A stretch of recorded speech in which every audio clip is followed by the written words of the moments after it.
UDF ഭരണം ഉറപ്പിച്ചിട്ടുണ്ട്. പക്ഷേ LDF തകർന്ന് അടിയുന്ന ഒരു രീതിയിലേക്ക് ഇപ്പോഴത്തെ ലീഡ് നിലയൊക്കെ വെച്ച് നോക്കുകയാണെങ്കിൽ ഭരണവിരുദ്ധ വികാരമെന്ന് ഉറപ്പാണ്. പാർട്ടിയെ സഖാക്കൾ തന്നെ തോൽപ്പിച്ചല്ലേ സർ? മാർക്സിസ്റ്റ് പാർട്ടിയെ ഇപ്പോൾ തോൽപ്പിച്ചിരിക്കുന്നത് ജനങ്ങളല്ല, പാർട്ടി സഖാക്കളാണ്. പാർട്ടിയിൽ നിന്ന് മാർക്സിസ്റ്റ് പാർട്ടിയുടെ സഖാക്കൾ ഒഴിഞ്ഞുപോയി എന്നുള്ളതിൻ്റെ സൂചനയാണ് ഈ തെരഞ്ഞെടുപ്പിലുണ്ടായിരിക്കുന്ന വിധി. കാരണം നമ്മൾ സംസാരിക്കുമ്പോഴെല്ലാം തന്നെ ഇടതുപക്ഷ അനുഭാവികളും ഇടതുപക്ഷത്തിന് വേണ്ടി വോട്ട് ചെയ്തിരുന്നവരും ഇടതുപക്ഷത്തിന് വേണ്ടിയിട്ട് വാദിച്ചിരുന്നവരുമായ ഒരു വിഭാഗമുണ്ടല്ലോ, അവരെല്ലാവരും ഇനി പിണറായി വിജയൻ പോയില്ല എന്നുണ്ടെങ്കിൽ കമ്മ്യൂണിസ്റ്റ് പാർട്ടിയെ ഇല്ലാതെയായി പോകും എന്ന അഭിപ്രായമാണ് പറഞ്ഞിരുന്നത്. അപ്പോൾ ഞാൻ ചോദിക്കാറുണ്ട്, എന്താ പിണറായിക്കൊരു കുഴപ്പം എന്ന്. അതിന് അവർ പറയുന്നൊരു കാരണം എന്ന് വെച്ചാൽ വലിയ രീതിയിൽ കുടുംബാധിപത്യം ഇതിനകത്തേക്ക് കടന്നു വന്നു, വലിയ രീതിയിലാണ്. അതായത് പിണറായി വിജയനും കുടുംബവും മരുമകൻ കൂടുതലായിട്ട്, മരുമകനായിരുന്നല്ല രണ്ടാമൻ യഥാർത്ഥത്തിൽ, അതൊക്കെ ഒന്നും പാർട്ടിയുടെ ഒരു രീതിയായിരുന്നില്ല. കുടുംബാധിപത്യം വന്നതിൻ്റെ ഏറ്റവും നല്ല ഉദാഹരണമാണ് പാർട്ടി സെക്രട്ടറി സ്വന്തം ഭാര്യയ്ക്ക് തന്നെ മത്സരിക്കാൻ സീറ്റ് കൊടുത്തത്. മുമ്പ് മാർക്സിസ്റ്റ് പാർട്ടിയിൽ അങ്ങനെയൊന്നും സംഭവിക്കുന്ന രീതി ഉണ്ടായിരുന്നില്ല. ഞാൻ ഓർക്കുന്നൊരു കാര്യം, കൊടുത്തിട്ടുണ്ട്, സരോജിനി ബാലാനന്ദന് കൊടുത്തിട്ടുണ്ട്. ബാലാനന്ദൻ്റെ ഭാര്യയായിരുന്നിട്ടപ്പോഴും സരോജിനി ബാലാനന്ദന് കൊടുത്തിട്ടുണ്ട്. പക്ഷേ അപ്പോൾ ബാലാനന്ദൻ കേരള സംസ്ഥാന രാഷ്ട്രീയത്തിലില്ല. ആകെ അതിൽ നിന്നൊക്കെ മാറി ഒരു കാര്യം ചെയ്തിട്ടുള്ള AKGക്ക് വേണ്ടിയിട്ടായിരുന്നു. അതെന്താ കാര്യം എന്ന് വെച്ച് കഴിഞ്ഞാൽ, AKGക്ക് സുശീലയുടെ പരിചരണം എല്ലാ രംഗത്തും അത്യാവശ്യമാകുകയും ആരോഗ്യം വളരെ മോശമാകുകയും ചെയ്ത സന്ദർഭത്തിൽ AKGയോടൊപ്പം സുശീല കൂടി പോകണം എന്ന് കണ്ടെത്തിയിട്ട് പാർട്ടി കൊടുത്ത ഒരു എക്സംഷനായിരുന്നു അത്. അല്ലാതെ പാർട്ടി അതിനു മുമ്പ് അങ്ങനെ ചെയ്തിട്ടില്ല. പക്ഷേ ഇതിപ്പോൾ അങ്ങനെയല്ല. ഇതിപ്പോൾ പാർട്ടി നേതാക്കളുടെ ബന്ധുക്കളും കുടുംബാംഗങ്ങളും ഈ പാർട്ടിയുടെ ബെനിഫിറ്റ്സ് മുഴുവൻ അടിച്ചു മാറ്റി എടുത്തു എന്നാണ് പാർട്ടിക്കാർ പറയുന്നത്. പക്ഷേ എന്നാൽ ഒരു കാര്യമുള്ളത് ഉറപ്പല്ലേ, മാർക്സിസ്റ്റ് പാർട്ടിയുടെ ഗവൺമെൻറ്, പിണറായിയുടെ ഗവൺമെൻറ് ചെയ്തിട്ടുള്ള കാര്യങ്ങൾ വെച്ച് നോക്കിക്കഴിഞ്ഞാൽ പാർട്ടിക്കാർക്കും ചെയ്തിട്ടുണ്ട്. കാരണം പാർട്ടിക്കാർക്ക് അനധികൃതമായിട്ട് ജോലി കൊടുത്തിട്ടുണ്ട്, പാർട്ടിക്കാർക്ക് അനധികൃതമായിട്ട് പണം കൊടുത്തിട്ടുണ്ട്, പാർട്ടിക്കാർക്ക് ബാങ്ക് കൊള്ളയടിക്കാനുള്ള അവസരം ഉണ്ടാക്കി കൊടുത്തിട്ടുണ്ട്, കൊള്ളയടിച്ച് പിടിക്കപ്പെട്ട് കഴിഞ്ഞാൽ അവർക്ക് സംരക്ഷണം കൊടുക്കുന്നുണ്ട്, ദേവസ്വം ബോർഡിൽ കയറി ഇരുന്നിട്ട് ദേവസ്വം ബോർഡ് കൊള്ളയടിക്കാനുള്ള അവസരം ഉണ്ടാക്കി കൊടുത്തു, അങ്ങനെ ചെയ്തവർക്ക് അവർക്ക് സംരക്ഷണം കൊടുത്തു. അതിൻ്റെ ഏറ്റവും നല്ല ഉദാഹരണം എന്താണെന്ന് വെച്ചാൽ പത്മകുമാർ എന്ന് പറയുന്ന, പത്മകുമാർ എന്നല്ലേ അങ്ങയുടെ പേര്? അതെ, ആ പത്മകുമാർ വച്ചിരിക്കുന്ന വീട് ഈ ഇപ്പോൾ ഈ സമയത്ത് വന്നപ്പോൾ അത് കൊട്ടാരമാണ് വച്ചിരിക്കുന്നത്. കൊട്ടാരം ചോദിച്ചാൽ പറയും അദ്ദേഹത്തിന് കുടുംബസ്വത്തുണ്ടായിരുന്നു എന്ന് പറയും. പക്ഷേ ഈ കുടുംബസ്വത്തൊന്നും മുമ്പ് കണ്ടിട്ടില്ല. കാരണം അങ്ങേര് സ്വർണം കൊള്ള നടത്തി എന്ന് ഉറപ്പായതിന് ശേഷം പോലും അയാൾക്കെതിരെ നടപടിയെടുക്കാൻ പാർട്ടിക്ക് കഴിയാതെ ഇതുവരെ എടുത്തിട്ടില്ല. പാർട്ടിക്ക് അയാൾക്കെതിരെ നടപടിയെടുക്കാൻ കഴിയാതെ വന്നു. അതിൻ്റെ അർത്ഥം എന്താണ്? അയാൾക്കെതിരെ നടപടി എടുത്തു കഴിഞ്ഞാൽ പാർട്ടിയിൽ കുറേ പേർക്ക് അതിനകത്ത് പ്രശ്നം വരുമെന്നുള്ളതാണ്. രണ്ടാമത് വേറൊരു കാര്യം ഉള്ളതെന്ന് വെച്ച് കഴിഞ്ഞാൽ, നമ്മുടെ ബഹുമാനായ ഗോവിന്ദൻ മാഷൊക്കെ അഹങ്കാരത്തിന് എന്തായിരുന്നു, അഹങ്കാരത്തിന് കയ്യും കാലും പിന്നെ ഒരു മീശയും കൂടി വെച്ച് കഴിഞ്ഞാൽ ഗോവിന്ദനായി എന്നാണ് പറയുന്നത്. അങ്ങനെയാണെങ്കിൽ ഒരാവശ്യവുമില്ലാതെ തത്വം വിതരണം ചെയ്തുകൊണ്ടിരിക്കുകയാണ്. ആർക്കും മനസ്സിലാകാത്ത രീതിയിൽ സംസാരിച്ചുകൊണ്ടിരിക്കുന്നു. പിന്നെ ആ ചെറുപ്പക്കാരുടെ നിരയിൽ വന്ന മന്ത്രിമാർ, MP രാജേഷ് ആയാലും ബിന്ദു ആയാലും ഇവരൊക്കെ ആരോഗ്യവകുപ്പ് മന്ത്രിയായാലും ഇവരൊക്കെ എന്ന് വെച്ചാൽ കെടുകാര്യസ്ഥതക്ക് പേര് കേട്ടവരായിട്ട് മാറി. ഭരിക്കുക എന്നതിനേക്കാൾ ഉപരി ഭരണമില്ലാത്തൊരവസ്ഥയിലേക്ക് ചെന്നില്ലെന്നൊരു കാര്യമായി. എന്നാൽ ബാക്കി കാര്യങ്ങളിലെല്ലാം, ഇപ്പോൾ ഉദാഹരണത്തിന് പറയണമെന്നുണ്ടെങ്കിൽ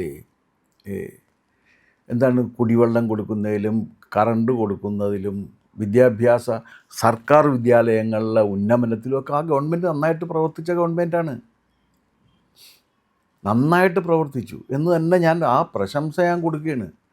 കാരണം ഈ സർക്കാർ സ്കൂളുകളും എയ്ഡഡ് സ്കൂളുകളും ഏതാണ്ട് നാശത്തിലേക്ക് നീങ്ങിയിരുന്ന കാലത്ത് പിണറായി സർക്കാർ വന്നതിന് ശേഷം ആ രംഗത്ത് വലിയ ഉണർവുണ്ടാക്കി, ആ രംഗത്തുള്ള വലിയ രീതിയിൽ മാറ്റങ്ങളുണ്ടാക്കി. സർക്കാർ സ്കൂളുകളിലേക്ക് ആ പഴയ സർക്കാർ സ്കൂളുകളുടെ അവസ്ഥ മാറ്റിയെടുത്ത് അവിടുത്തെ കുട്ടികൾക്ക് യൂണിഫോം കൊടുക്കുന്നു, കൃത്യമായിട്ട് ഉച്ചഭക്ഷണം കൊടുക്കുന്നു, പലപ്പോഴും അവർക്ക് സഞ്ചരിക്കുന്നതിന് വേണ്ടി വാഹനം കൊടുക്കുന്നു. അതിനേക്കാളെല്ലാം ഉപരിയായി സംഭവിച്ചൊരു കാര്യം എന്താണെന്ന് വെച്ചാൽ, ഈ ഒരു കാരണവശാലും സഖാക്കളായിരുന്ന കുറേ പേരുണ്ട്, അവർ ഒരു കാരണവശാലും ക്ലാസ് എടുക്കുമായിരുന്നില്ല. സഖാക്കൾ എന്ത് ചെയ്യുമെന്ന് വെച്ച് കഴിഞ്ഞാൽ വിപ്ലവം നടത്താനിറങ്ങും. പക്ഷേ ഈ പഞ്ചായത്തിൻ്റെ സ്വാധീനം വിദ്യാഭ്യാസ രംഗത്ത് വന്നതോടുകൂടി വിപ്ലവം നടത്താൻ ഇറങ്ങുന്നതിനേക്കാൾ ഉപരിയായിട്ട് ക്ലാസ് എടുക്കേണ്ടി വരുന്നു. കാരണം എന്താണെന്നറിയാമോ? വളരെ ലളിതമാണ്. പഞ്ചായത്ത് സ്റ്റാൻഡിംഗ് കമ്മിറ്റി ചെയർമാനും മെമ്പർമാരും ആ സ്കൂളിൻ്റെ പരിസരത്തുള്ളതാണ്. അപ്പോൾ കുട്ടികൾ ചെന്ന് പറയും, ആ മാഷ് ആ താടിയൊക്കെ വെച്ച് വരുന്ന ആ മാഷ് ക്ലാസ് എടുക്കുന്നില്ല എന്ന് പറഞ്ഞു കഴിഞ്ഞാൽ ഉടനെ റോട്ടിൽ വെച്ച്, മാഷ് കുറേ ദിവസമായല്ലോ അങ്ങോട്ട് ക്ലാസ്സിലേക്ക് പോകാതിരുന്നതിന് പിള്ളേർ പറയണ കേട്ടല്ലോ എന്ന് പറഞ്ഞ കാരണം ഇവർ ക്ലാസ് എടുക്കാൻ തുടങ്ങി. അങ്ങനെയൊക്കെ നന്നായിട്ടൊക്കെ വന്നതാണ്. പക്ഷേ ഈ പിണറായിയുടെ മകൻ ഗുരുവായൂർ പോയാലൊന്നും ഞാൻ ഒരു കാരണവശാലും തെറ്റു പറയില്ല. അതൊരു പ്രശ്നമായിട്ട് ഞാനോട്ട് കരുതുന്നുമില്ല. കാരണം അതൊരു പ്രായശ്ചിത്ത കർമ്മമായിട്ടാണ് ഞാൻ കാണുന്നത്. കാരണം അവിടെ പോയിട്ട് ആ വിളക്കിൻ്റെ പിന്നിലിരിക്കുന്നതാണോ ഗുരുവായൂരപ്പൻ എന്ന് ചോദിച്ച മനുഷ്യൻ്റെ മകൻ അച്ഛന് വേണ്ടി മകൻ പ്രായശ്ചിത്തം ചെയ്യാൻ വേണ്ടി പോയതാണ്. യയാതിയെ പോലെ അല്ല, അത് യയാതിയല്ല. പുന്നാകമാകും നരകത്തിൽ നിന്നുടൻ തന്നുടെ താതനെ ത്രാണനം ചെയ്യതാൽ പുത്രനെന്ന് പറഞ്ഞു എന്നാണ്. പ്രഹ്ലാദനെ പോലെ. പുത്രനെന്ന് പറഞ്ഞത് പുന്നാകമാകുന്ന നരകത്തിൽ നിന്ന് അച്ഛനെ വിമോചിപ്പിക്കുന്നവൻ എന്നാണ്. അപ്പോൾ ഈ ഇദ്ദേഹത്തിൻ്റെ വിമോചനത്തെ ലക്ഷ്യമാക്കിയാണ് ഗുരുവായൂർ പോയിട്ട് പ്രായശ്ചിത്തം ചെയ്തത്. പൊന്നു ഗുരുവായൂരപ്പ, അങ്ങർക്ക് വിവരമില്ലാതെ ചെയ്താണ്, ക്ഷമിക്കണേ എന്ന് പറയരുത്, കരഞ്ഞു പറയുന്നു. അതിന് ഞാൻ കുറ്റം പറയില്ല. കാരണം ഏത് മനുഷ്യർക്കും നന്നാകാനുള്ളൊരു അവസരം ഉണ്ടല്ലോ. ഇല്ലേ, നമ്മൾ ഇത് പഠിച്ചിട്ടില്ലേ, മറ്റേ നാരായണ എന്ന് ഒറ്റ പ്രാവശ്യം വിളിച്ച കാരണമൊന്നുമല്ല ഒരുത്തൻ നേരെ മോക്ഷം കിട്ടിയത്. അതുവരെ ചെയ്ത പാവങ്ങളെല്ലാം അജാമിളൻ്റെ മോക്ഷം അതാണല്ലോ. കാരണം അതുവരെ ചെയ്തത് മുഴുവൻ നാരായണ എന്ന് വിളിച്ചപ്പോഴേക്കും അത് നാരായണച്യുത ഹരേ എന്നതിന് നാവൊന്നേ വേണ്ടു ഹരി എന്നാണ് പറയുന്നത്. അപ്പോൾ ആ ഹരിനാമകീർത്തനത്തിൽ അപ്പോൾ ആ നാവ് ഉണ്ടായിരുന്നല്ലോ, അതിന് പോയതാണ്. അതിലൊന്നും ഞാൻ കുറ്റം പറയുന്നില്ല. പക്ഷേ മകളും മരുമകനും ഭരണം നിയന്ത്രിച്ചു തുടങ്ങി എന്നുള്ളത് ഒരു രാജ്യത്തിൻ്റെ അധപ്പതനത്തിൻ്റെ ലക്ഷണമാണ്. മരുമകൻ സർവാധികാരിയായെന്നല്ല, എന്തോ ഒരു അഹങ്കാരമാണ് ആ ചെക്കനുണ്ടായിരുന്നത്. ഇതൊക്കെ സ്ഥിരമായി കിട്ടും എന്ന് കരുതിയിരിക്കുകയാണ്. കാരണം ഈ അധികാരത്തിൻ്റെ ഒരു കാര്യത്തിൽ, വിശേഷിച്ചും ജനാധിപത്യ സംവിധാനത്തിൽ, ഞാൻ പലവട്ടം നമ്മുടെ വീഡിയോയിൽ പറഞ്ഞിട്ടുണ്ട്. കാരണം അവിടെ പോയി നിന്ന് ഈ വോട്ട് ചെയ്യുന്നവനുണ്ടല്ലോ, അവൻ ആ സമയത്ത് ഒറ്റക്കാണ്. മനുഷ്യൻ്റെ മനസ്സാണ്, ഏത് സമയത്തും അത് മാറാവുന്നതാണ്. അപ്പോൾ ഈ രീതിയിൽ റേഷൻ കടയിൽ റേഷനുണ്ട്, കുടിവെള്ളം കിട്ടുന്നുണ്ട്, കറണ്ട് കിട്ടുന്നുണ്ട്, വിദ്യാഭ്യാസ രംഗം നന്നാക്കി. ഇത് വളരെ മോശം അഹങ്കാരത്തോടു കൂടി ഭരിച്ച മന്ത്രിയാണ് വീണ എന്നുണ്ടെങ്കിൽ ഈ ഹോസ്പിറ്റലുകളിൽ പലതിലും ഇമ്പ്രൂവ്മെൻ്റ് ഉണ്ടായിട്ടുണ്ട്. ഞാൻ ഈ എറണാകുളം ജനറൽ ആശുപത്രി പോയപ്പോൾ അത് വളരെ നന്നായിട്ടിരിക്കുന്നു. ക്ലീൻലിനെസ് ഉണ്ട് അവിടുത്തെ. ഇത് മറ്റെന്താണ് ഈ ഇതില്ലേ, നമ്മൾ കാഷ്വാലിറ്റിയൊക്കെ AC ഒക്കെ ആക്കിയത് വളരെ നന്നാക്കി എടുത്തിട്ടുണ്ട്. പക്ഷേ ഇതൊക്കെ ഉണ്ടായിട്ട് ഇത് പോയതിൻ്റെ കാരണം എന്താണെന്ന് വെച്ച് കഴിഞ്ഞാൽ അധികാരത്തിലിരിക്കുന്നവരുടെ അഹങ്കാരം സഹിക്കുകയായിരുന്നു എന്നുള്ളതാണ്. മാത്രവുമല്ല, വിമർശനങ്ങളോട് അസഹിഷ്ണുത കാണിച്ചു. നമ്മളൊരു പദവിയിലിരിക്കുമ്പോൾ നമ്മളെ വിമർശിക്കാൻ ആളുകൾക്ക് അധികാരമുണ്ട്.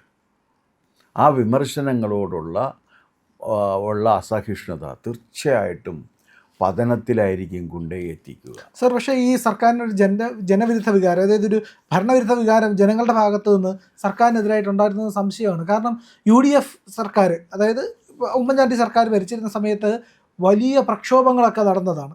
ഇപ്പൊ ആ പടം 1-2 PSC റാങ്ക് ഹോൾഡേഴ്സിന്റെ അസോസിയേഷൻ ഇല്ല അങ്ങനെ സമരമൊന്നും ഉണ്ടായിട്ടില്ല. പക്ഷേ ജനങ്ങൾക്ക് അന്നത്തേക്കാളും ജനങ്ങൾക്ക് ഈ കാര്യങ്ങൾ അറിയാനുള്ളൊരു താല്പര്യമുണ്ട്. ഒരു കാര്യം മനസ്സിലാക്കേണ്ടത്, ഒരു MLAയെ കൊണ്ട് ജനങ്ങൾക്ക് യാതൊരു പ്രയോജനവുമില്ല.